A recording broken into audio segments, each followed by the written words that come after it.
వీక్షకులందరికీ నమస్కారం. 2026వ సంవత్సరం మిథున రాశి వారికి ఏ విధమైనటువంటి ఫలితాలను ఇవ్వబోతూ ఉన్నది అనేటువంటి విషయాన్ని మనం క్లుప్తంగా ఈ వీడియోలో తెలుసుకునేటువంటి ప్రయత్నం చేద్దాం. ముఖ్యంగా కొంతమంది అతిశయోక్తితోటి ఆదాయ వ్యయాలు, రాజపూజ్య అవమానాలు చెప్తూ ఉంటారు. ఆంగ్ల సంవత్సరానికి అవేమీ ఉండవు. ఏదో మనం సంవత్సరం క్యాలెండర్లో మారుతోంది కదా, చాలా మంది అడుగుతూ ఉంటారు ఎలా ఉంటుందని చెప్పడం తప్పితే అసలైనటువంటి పంచాంగ శ్రవణం ఉగాదియే. ఉగాది రోజునే రాజపూజ్య అవమానాలు, ఆదాయ వ్యయాలు చెప్పాలి. కాబట్టి అతిశయోక్తితోటి చెప్పేటువంటి మాటలను మీరు కూడా ఖండించండి. నువ్వు తెలుగువాడివి కదా, తెలుగు పంచాంగం ఫాలో అవ్వాలి కదా, నువ్వెందుకు రాజపూజ్య అవమానాలు ఇందులో చెప్తున్నావు, ఈ కొత్త సంవత్సరానికి అసలు వర్తిస్తాయా లేదా అని కూడా నిలదీసి అడగండి.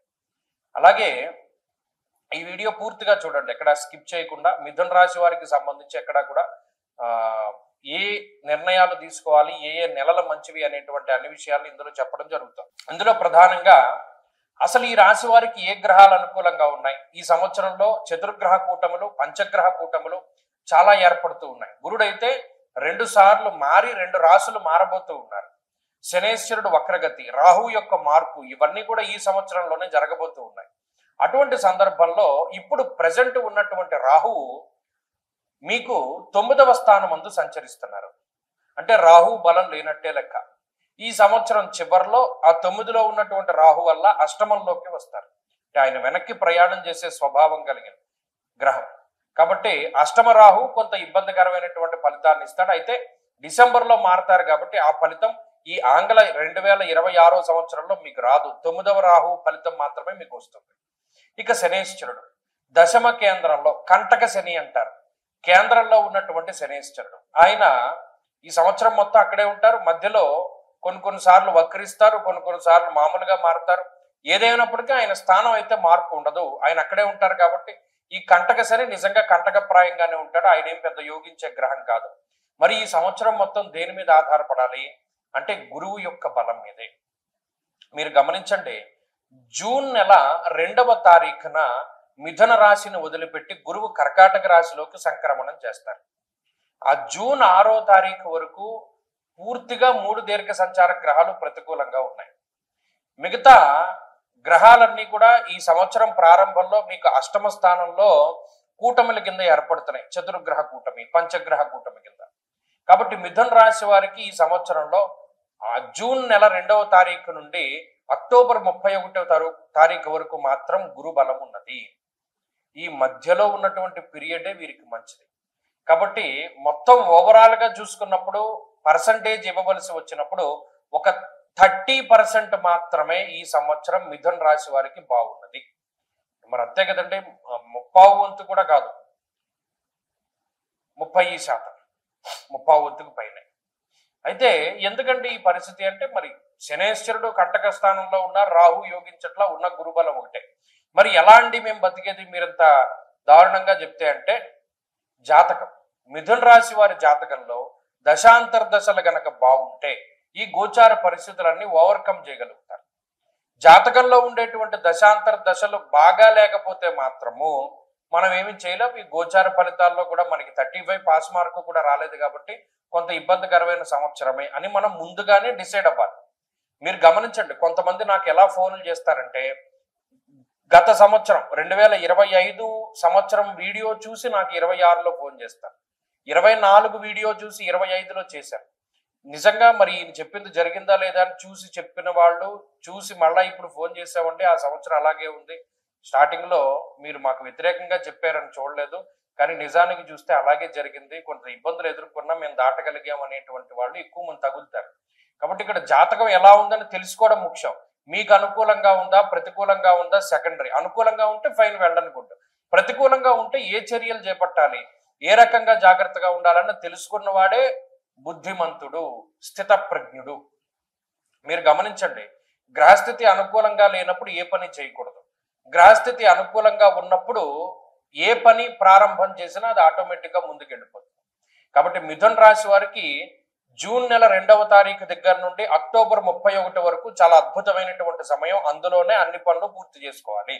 మీరు గమనించండి, పెళ్లిళ్ళు జరిగినా, పేరెంటాలు జరిగినా, పిల్లలు పుట్టినా, ఫంక్షన్లు చేసినా, ఏ శుభ కార్యక్రమం జరిగినా ఆ టైం పీరియడ్ లోనే జరుగుతుంది. మీరు ఛాలెంజింగ్ గా తీసుకోండి, కావాలంటే 27వ సంవత్సరంలో ఈ వీడియో చూడండి, ఖచ్చితంగా అదే టైం పీరియడ్ లో మీకు ఇవన్నీ జరుగుతాయి.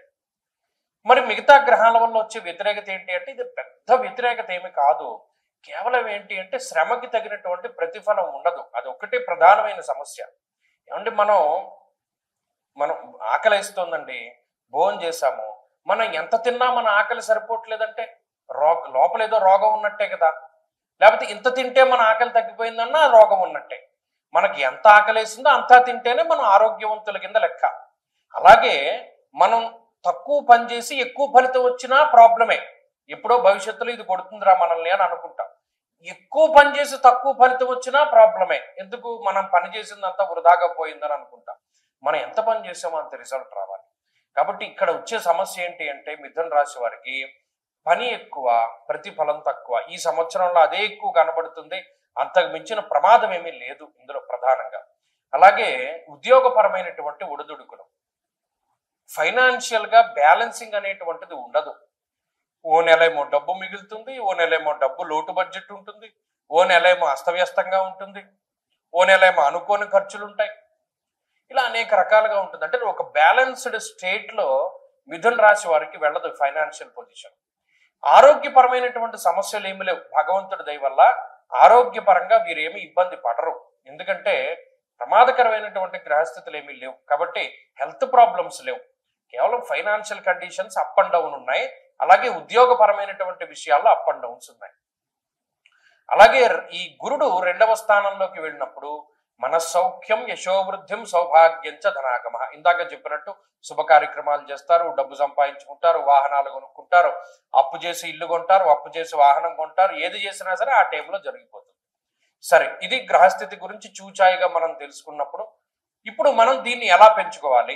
ఇందాక చెప్పాను, జాతకంలో దశలు అంతర్దశలు బాగుంటే మెరుగుపడుతుంది, లేదంటే అవి కూడా దెబ్బతిన్నాయి. అప్పుడు ఏం చేయాలయ్యా అంటే మొట్టమొదటిగా ఈ సుబ్రహ్మణ్య ఆరాధన కానీ శివారాధన కానీ ఈ రెండు ప్రధానంగా చేస్తే గ్రహ బాధలు వెంటనే తగ్గుతాయి. ప్రతిరోజు చదవలసినది రుద్రకవచం. ప్రతిరోజు రుద్రకవచ పారాయణ చేయడం మంచి ఫలితాన్ని ఇస్తుంది ఒకటి. రెండవది, ప్రతి నెల మాస శివరాత్రి వస్తుంది. ఆ ప్రతి నెల మాస శివరాత్రి రోజున ఖచ్చితంగా శివుడికి అభిషేకం చేయించుకోండి. ఏకవార రుద్రాభిషేకమై చక్కగా చేయించుకోండి మీ పేర్లతోటి. అది ఈ 12 నెలల్లో ఒక మాస శివరాత్రి, మహాశివరాత్రి అది ఎలాగో మన అందరం చేసుకుంటాం. మిగిలింది 11 నెలలే. ఆ 11 నెలల్లో చక్కగా రుద్రాభిషేకం చేసుకోండి. ఈ రకాలైనటువంటి సమస్యల నుండి బయటపడతారు. ప్రతిరోజు చేయవలసినటువంటిది రుద్రకవచ పారాయణ.